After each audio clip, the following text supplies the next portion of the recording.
Good morning, good morning. Nakarating na rin yung ating in-order na Lotus. Yung nakaraan kasi ay Lotus na welding mask.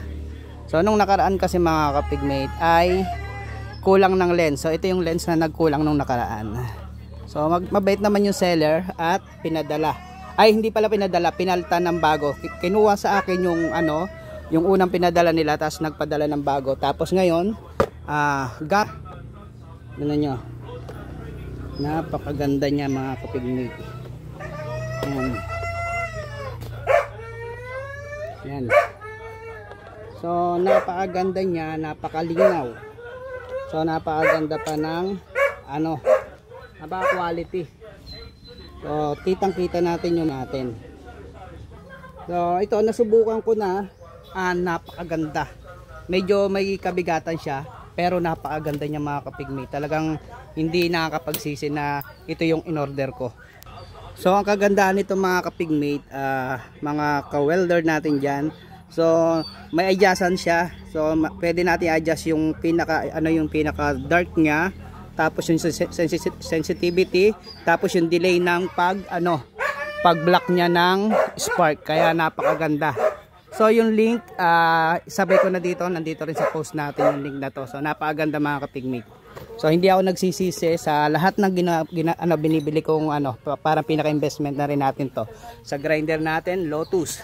So maka Lotus tayo mga kapigmate kasi subok na natin. So Lotus ang grinder, Lotus welding mask, Lotus din ang ating welding machine. So lahat ng natin puro Lotus kasi nung nagtrabaho ko dati sa Saudi, ganito yung ginamit namin. Napakaganda mga kapigmate. Kaya kahit dito sa atin, Lotus pa rin yung gamit ko.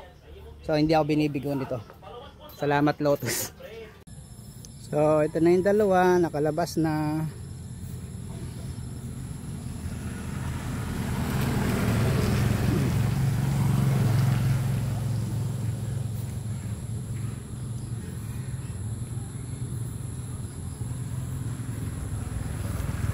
Yung kulang na lang dito ay yung para sa biik.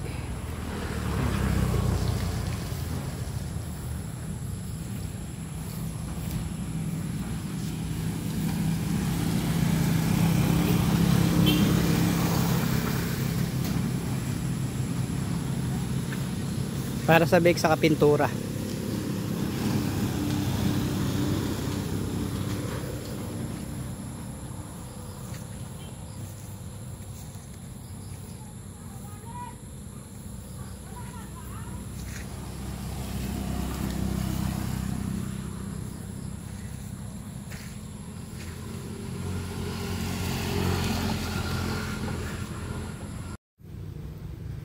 Ito naman, dito naman tayo sa lagayan ng biik ng piglet, yung para sa panggilid.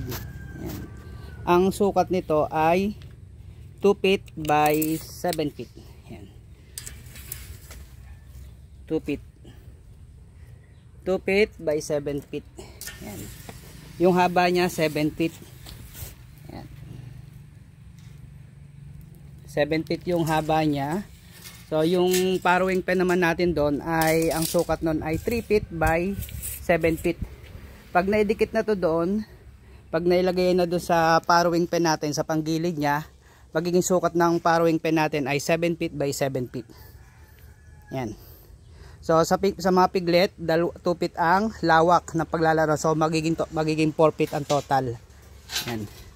So dalawa na nagawa natin. So maglalagay na lang ako ng ganto, additional tibay. So makapal po yung ginamit natin ditong angle bar. Hindi kagaya dun sa ginamit dun sa parawing pen na nasa bahay ay maninipis po. Ito makakapal to. Ayan. Lagyan ko lang pampatibay. Tapos ang magiging paa nito 6 din kagaya no dito. Yan. Tapos ito magiging patungan din siya ng paa. Yun. 6 ang magiging paa niya. Kasi kung dalawa lang, naisip ko kasi dati, kung dalawa lang doon, magkabilang dulo, sa gitna ay wala.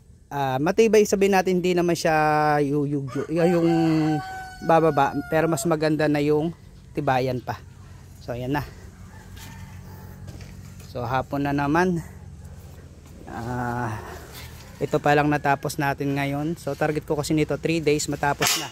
Kasi malapit na yung due date na sinabi natin do sa customer na nagpagawa nito na pick upin nila. Kasi usapan namin 15 to 20 days. So bali 16 days na ngayon. May 4 days na lang ako para matapos to. So hindi pa ako nagpipintura. Marami pa tayong gagawin bago tayo magpintura. So ito yung pinaka flooring niya lang. Wala pa tayo nung dito, hindi pa natin nagagamit yung ating steel matting. So ito yung steel matting natin. So medyo makapal din itong binili natin. So ang presyo ng isang ganito ay 750 dito sa lugar namin. So nasa ano to, mahigit 2,000 rin yung tatlong steel matting na binili natin. Yan. Yun no, kala ko mas madali itong gawin yung para sa bake, mas mahirap pala. Yan. So meron na tayo nagawa na panggilid na dalawa. Tapos i-welding ko na lang sila dito sa frame. So ito yung 4 na frame natin. Nagagawa pa rin ako. Ito pa, yung lalagyan natin ng steel matting. So 2 pa.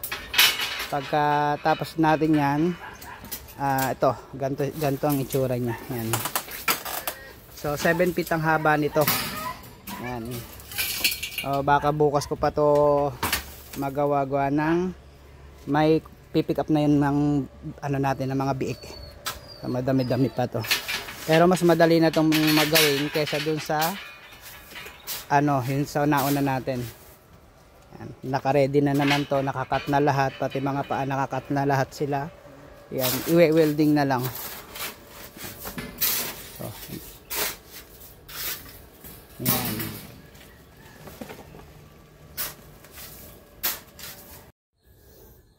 So, kompleto na ang frame. 4 na panggilid. Tapos ito yung sa kantuhan. 4 na kantuhan. Tapos lalagyan pa natin itong steel matting. So, bukas na ulit to. Yan.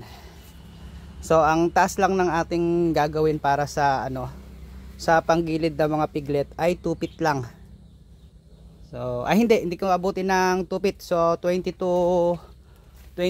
ano lang.